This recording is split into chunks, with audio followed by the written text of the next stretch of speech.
Deception. That's what lies at the heart of every interaction with someone who has mastered the art of avoidant attachment. How avoidants test you without you even knowing it is perhaps one of the most cunning psychological dances in human relationships. A performance so subtle, so expertly choreographed, that you find yourself questioning not their intentions, but your own sanity. You see, my dear viewer, when someone with avoidant tendencies enters your life, they don't simply walk through the door and announce their emotional unavailability. Oh no, that would be far too honest, too vulnerable, too human. Instead, they slip in like a master thief in the night, conducting their elaborate psychological experiments on your heart and mind, all while maintaining the most charming facade of interest and engagement.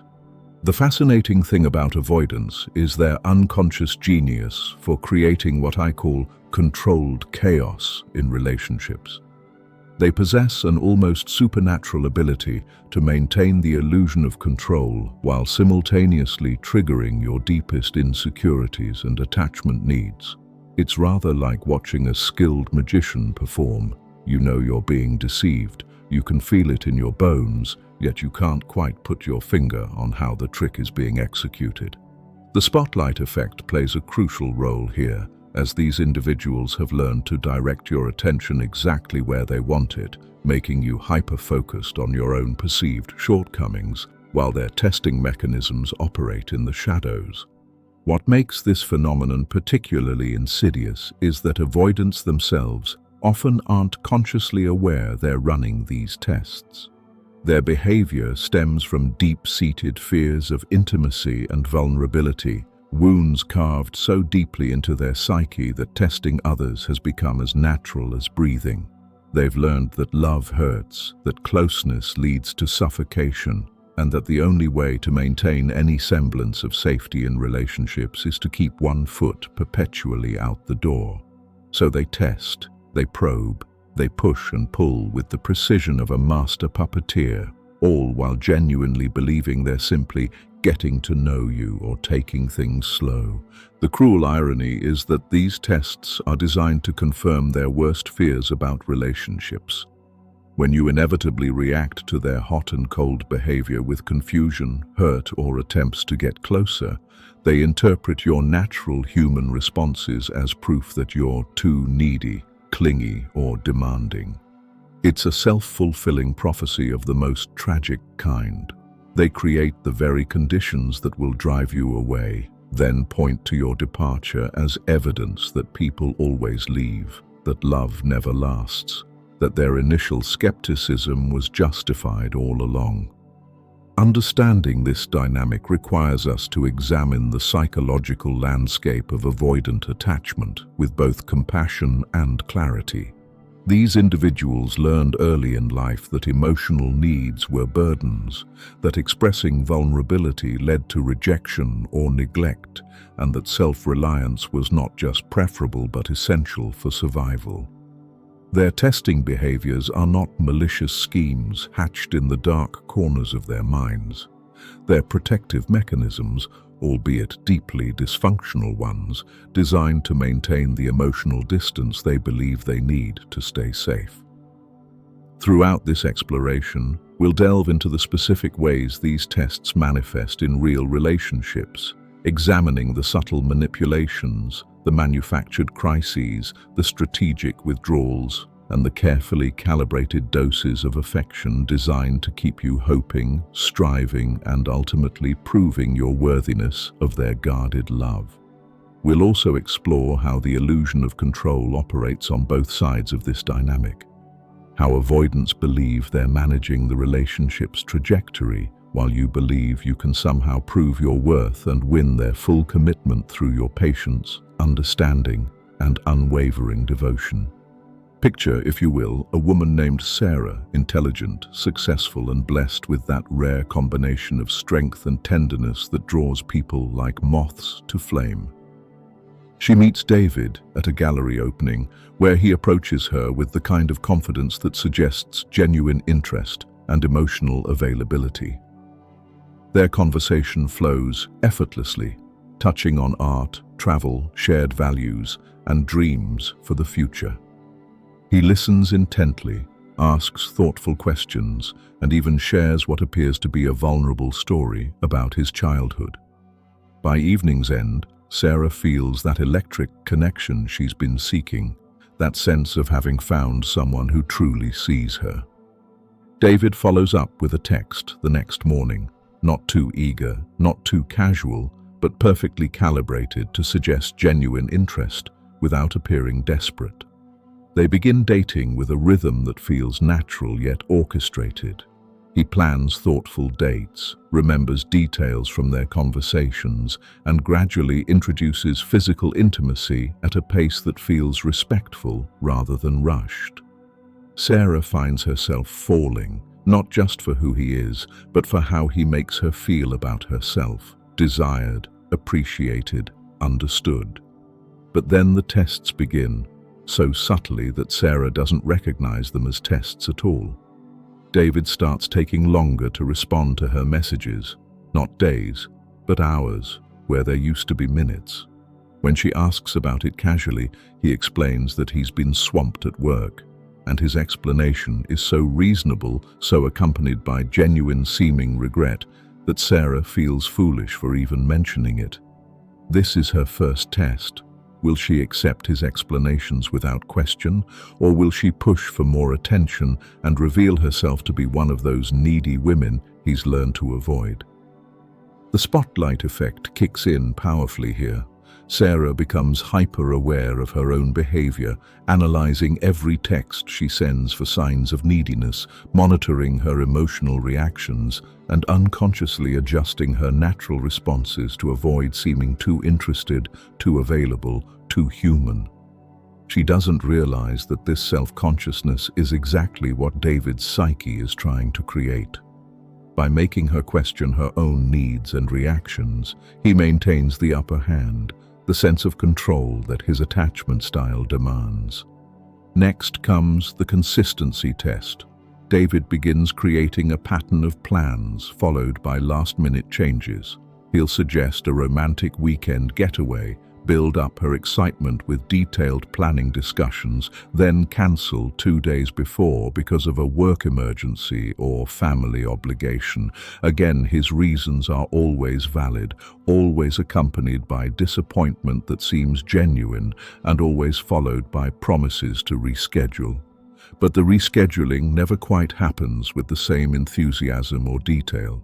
Sarah finds herself walking on emotional eggshells, afraid to express disappointment about cancelled plans, reluctant to make her own commitments because she wants to remain available for him, and increasingly focused on proving that she's the understanding, low-maintenance partner he seems to need. She doesn't recognize that her increasing accommodation is actually triggering David's deeper avoidance.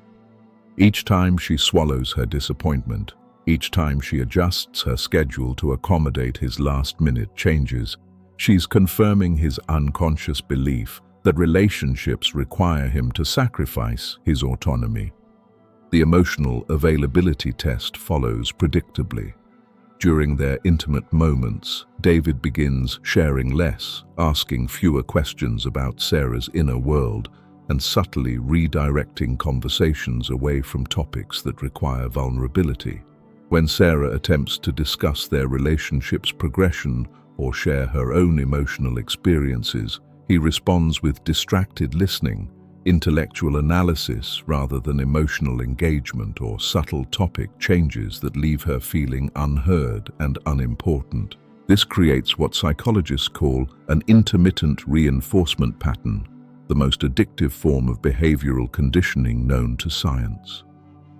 David provides just enough emotional connection to keep Sarah invested while withholding enough to keep her constantly striving for more. It's the relationship equivalent of a slot machine, where the occasional jackpot of genuine intimacy keeps her pulling the lever despite the consistent pattern of near misses. The integration test represents perhaps the cruelest phase of this unconscious experimentation. David begins creating situations where Sarah's natural desire to become part of his life is met with resistance disguised as practical concerns. He'll mention his friends, his family, his social events, but somehow Sarah never quite gets invited. When she eventually expresses interest in meeting the important people in his life, he agrees in principle but then creates obstacles in practice.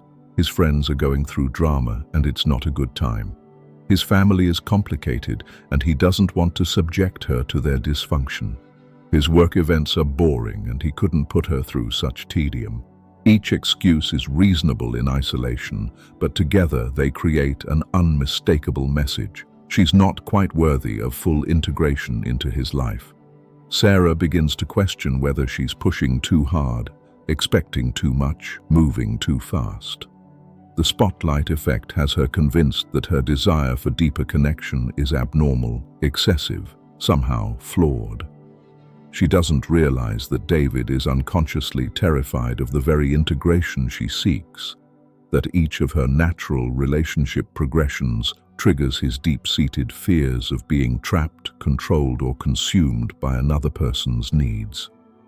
Now, understanding these testing patterns is only valuable if we can develop strategies to navigate them with wisdom and self-preservation. The first crucial piece of advice is to recognize that you cannot win these tests through accommodation and understanding alone.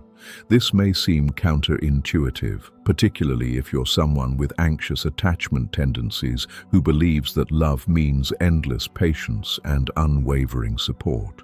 But the truth is that avoidants respect boundaries and consistency far more than they respect accommodation and flexibility. When someone repeatedly cancels plans, the healthy response is not to become more accommodating, but to become more boundaried. This doesn't mean becoming vindictive or punitive, but it does mean having consequences for behavior that doesn't align with your values and needs. If someone cancels on you repeatedly, you might say something like, "I understand that work can be unpredictable and I want to support your career success. However, I also need to feel like I can count on our plans. Going forward, I'll need us to only make plans that you're confident you can keep, and if something does come up, I'll need more notice so I can adjust my schedule accordingly." This approach serves multiple purposes. First, it demonstrates that you have your own life and priorities that matter. Second, it shows that you're not desperate for their attention at any cost. Third, it forces them to be more intentional about their commitments rather than casually making plans they don't intend to honor.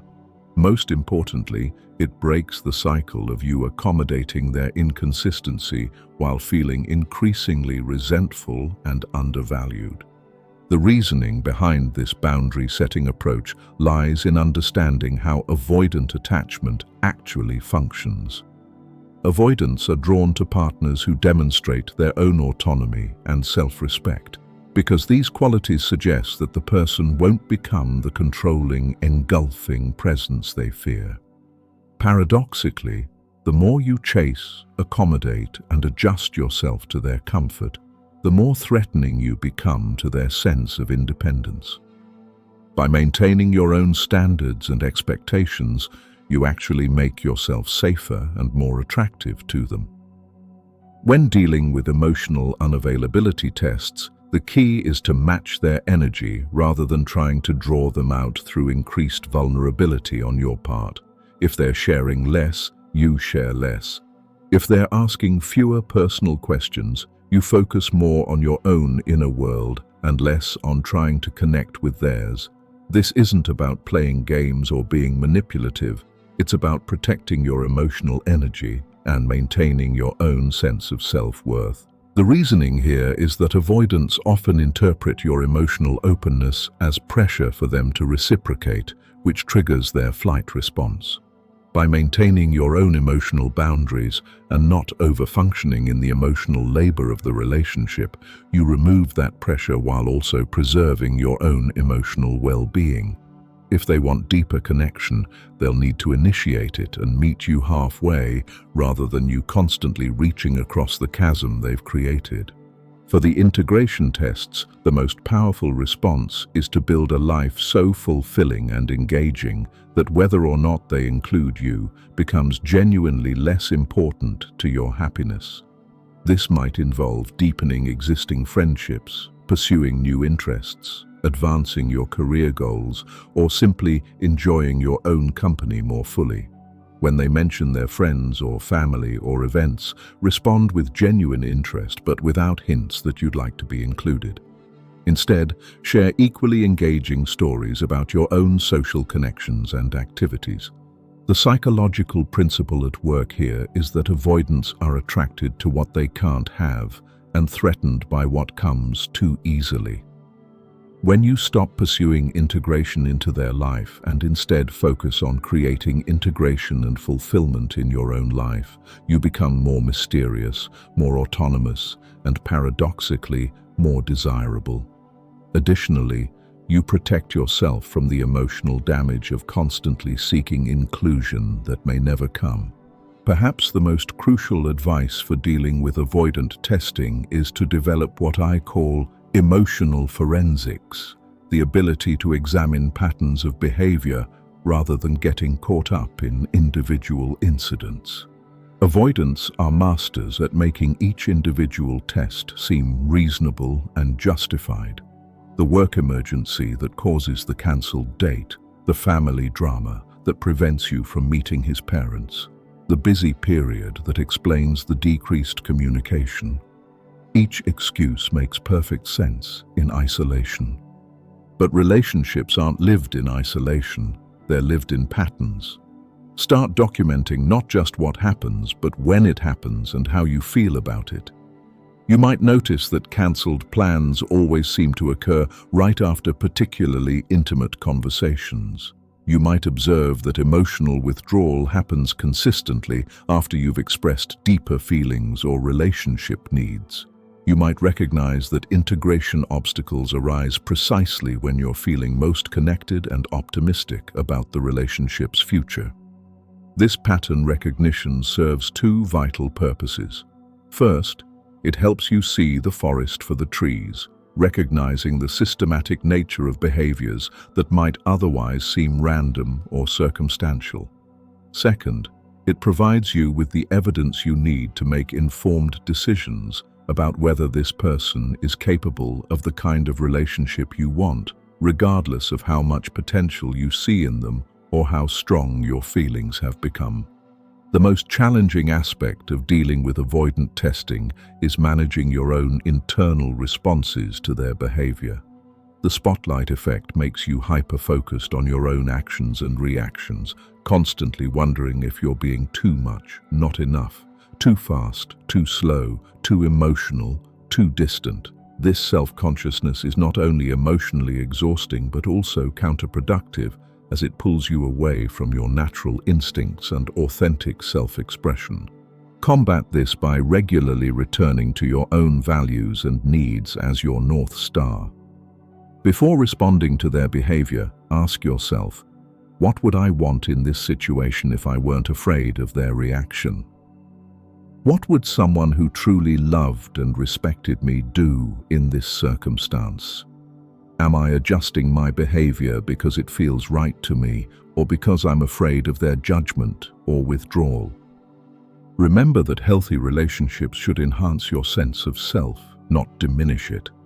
They should make you feel more confident in your own worth and lovability, not constantly questioning whether you're good enough, understanding enough, or accommodating enough. If you find yourself becoming a smaller, more cautious version of yourself in order to maintain someone's interest, that's not love. That's emotional survival mode. In closing, understanding how avoidants test you without your awareness is both a gift and a burden. It's a gift because it allows you to see through the confusion and self-doubt these patterns create, recognizing that the problem lies not in your worth or lovability, but in their capacity for emotional intimacy. It's a burden because once you see these patterns clearly, you can no longer pretend they don't exist or hope that your love alone will heal their attachment wounds. The path forward requires tremendous courage. the courage to stop accommodating behavior that doesn't honor your worth, to stop chasing someone who keeps running, to stop trying to prove your value to someone who has already decided you're too much of a risk to fully embrace. This doesn't mean giving up on love or becoming cynical about relationships. It means recognizing that real love doesn't require you to constantly audition for the role of worthy partner. If you recognize yourself in the patterns we've discussed today, I want you to take a moment right now to place your hand on your heart and remember this truth. You are not too much. Your needs for consistency, emotional availability, and genuine partnership are not excessive or unreasonable. You deserve someone who sees your desire for connection as a gift, not a threat, someone who moves toward your love rather than away from it. The most radical act of self-love you can perform is to stop participating in relationships that require you to minimize your own needs and maximize your tolerance for behavior that doesn't serve you. This doesn't mean becoming demanding or inflexible, but it does mean having enough respect for yourself to walk away from situations that consistently leave you feeling confused, unworthy, and emotionally depleted. Start today by identifying one pattern in your current or past relationships where you consistently accommodated behavior that didn't feel good to you.